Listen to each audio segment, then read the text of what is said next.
आर्य समाज को मैं अच्छी तरह से जानता हूं। लंबे समय से आर्य समाज की भूमिका भारत में ही नहीं बल्कि दुनिया के दूसरे देशों में किस प्रकार की रही है उससे भी मैं अच्छी तरह अवगत हूं।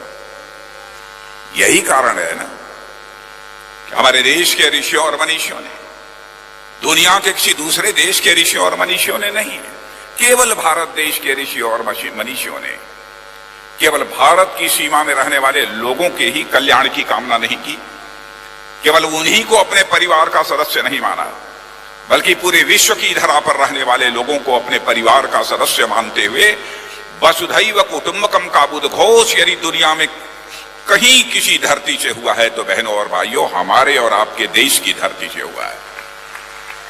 इतना अनुशासन और इतनी शांति या तो हमने राष्ट्रीय स्वयंसेवक संघ के कार्यक्रमों में देखी है या तो मैं इस आर्य समाज के कार्यक्रम में इस प्रकार से मैं देख रहा हूं। क्या करिश्मा किया है, क्या करिश्मा किया है स्वामी दयानंद जी सरस्वती ने। और जब मैं बच्चों को देख रहा था, बेटियों ने, वो तो भारत की रहने वाली बेटियां हैं जिन्होंने बहुत ही अच्छा शांति पाठ किया है, अफ्रीका देश के रहने वाले बच्चों को भी आप उनसे भी शांति पाठ कराने में कामयाब रहे हैं। मैं तो कभी सोचता भी नहीं था कि आर्य समाज के कार्यक्रम में यह दृश्य मुझे देखने को मिलेगा। और मैं आश्वस्त हूं कि जिस पवित्र उद्देश्य को लेकर आप लोग काम कर रहे हैं सारे विश्व में, आश्वस्त रहिएगा। और मैं केवल भाषण देने के लिए नहीं बोल रहा हूं, दिल की गहराइयों से आपको इस उद्देश्य की प्राप्ति होकर रहेगी। दुनिया की कोई ताकत आपको रोक नहीं पाएगी। मैं जानता हूं कि आर्य समाज केवल एक संस्था नहीं है, आर्य समाज एक विचार है। ऐसा विचार है यह आर्य समाज, ऐसा क्रांतिकारी विचार है जो सोए हुए मनुष्य को भी जगा दे। एक ऐसा क्रांतिकारी विचार है आर्य समाज। इसका सूक्त वाक्य है, कृण्वन्तो विश्वमार्यम्, हम तो आर्य हैं, सारे विश्व को ही हम आर्य बनाना चाहते हैं। कभी कभी मैं स्वामी दयानंद जी सरस्वती के बारे में सोचता हूं, उनके जीवन इतिहास की जो थोड़ी बहुत जानकारी प्राप्त की है, कितना बड़ा मन था, कल्पना नहीं की जा सकती। जगन्नाथ नाम का एक सेवक दूध में जहर मिलाकर देता है।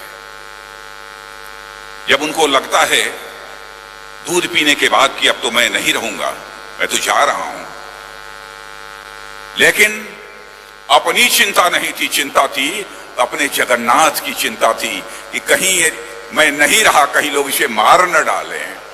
इसलिए पैसा दिया और कहा कि तुम वापस चले जाओ। यही भारत की विशेषता है, सबसे बड़ी विशेषता है। यही भारतीयता है, यही भारतीय संस्कृति है। और जिसका मन बड़ा होता है वही आध्यात्मिक होता है। छोटे मन का व्यक्ति कभी आध्यात्मिक नहीं हो सकता। बड़े मन का व्यक्ति ही वसुधैव कुटुंबकम का संदेश कोई छोटे मन का व्यक्ति नहीं दे सकता। कृण्वन्तो विश्वमार्यम् का संदेश कोई छोटे मन की नहीं दे सकता। यत् पिंडे तत् ब्रह्मांडे, जो पिंड में है वही ब्रह्मांड में है, जो जड़ में है वही चेतन में है, जो सूक्ष्म में है वही विवर्त में है, जो छोटे में है वही बड़े में है, जो मेरे में है वही तेरे में है। यह संदेश दुनिया को किसी देश की धरती से जा सकता है तो भारत की धरती से जा सकता है। बड़े मन के लोग ही इस प्रकार का संदेश दे सकते हैं। सर्वे भवन्तु सुखिनः सर्वे सन्तु निरामया, सभी सुखी हों, सभी निरोग हों। कौन इसकी कल्पना, सभी मंगल सूचक चीजों को देखें। ये छोटे मन का व्यक्ति इस प्रकार का संदेश नहीं दे सकता। भारत जैसे देश में ही इस प्रकार के संदेश की कल्पना की जा सकती है। और सब कुछ होते हुए भी हम मानते हैं कि हमारे पास ज्ञान भी है, हमारे पास विज्ञान भी है, सब कुछ भी है, फिर भी हम भारतवासियों का मन कितना बड़ा है। हम कहते हैं अनोभद्रा कृतयो यन्तु विश्वतः, दुनिया के किसी देश से ज्ञान क्यों न आए हम उसे स्वीकार करेंगे, उसे हम ग्रहण करेंगे। इतना बड़ा मन है हम भारतवासियों का, इसकी कल्पना नहीं की जा सकती। पर्यावरण को लेकर भारत में ही नहीं, आज सारे विश्व में चिंता व्यक्त की जा रही है। बड़े बड़े अंतर्राष्ट्रीय सम्मेलन हो रहे हैं पर्यावरण को लेकर।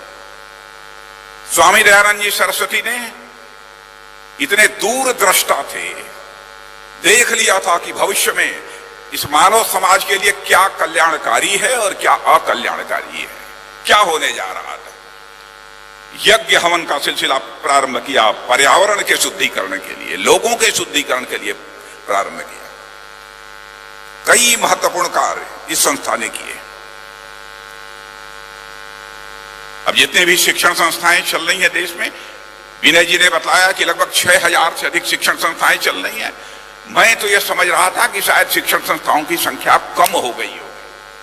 आज मुझे बेहद खुशी भी हुई है और साथ ही साथ संतोष भी इस बात का हुआ है कि आज भी आर्य समाज प्रभावी तरीके से अपनी भूमिका का निर्वाह कर रहा है। आज भी आर्य समाज पूरी तरह से सक्रिय है। यह कहते हैं कि मानव समाज के कल्याण के लिए।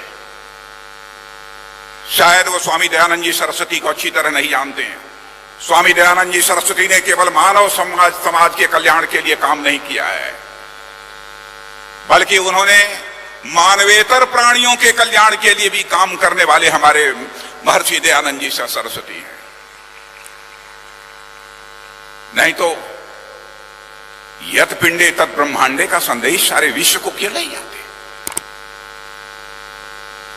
मनुष्य का भी कल्याण होना चाहिए, मानवेतर प्राणियों का भी कल्याण होना चाहिए, यह सोच रही है स्वामी दयानंद जी सरस्वती की।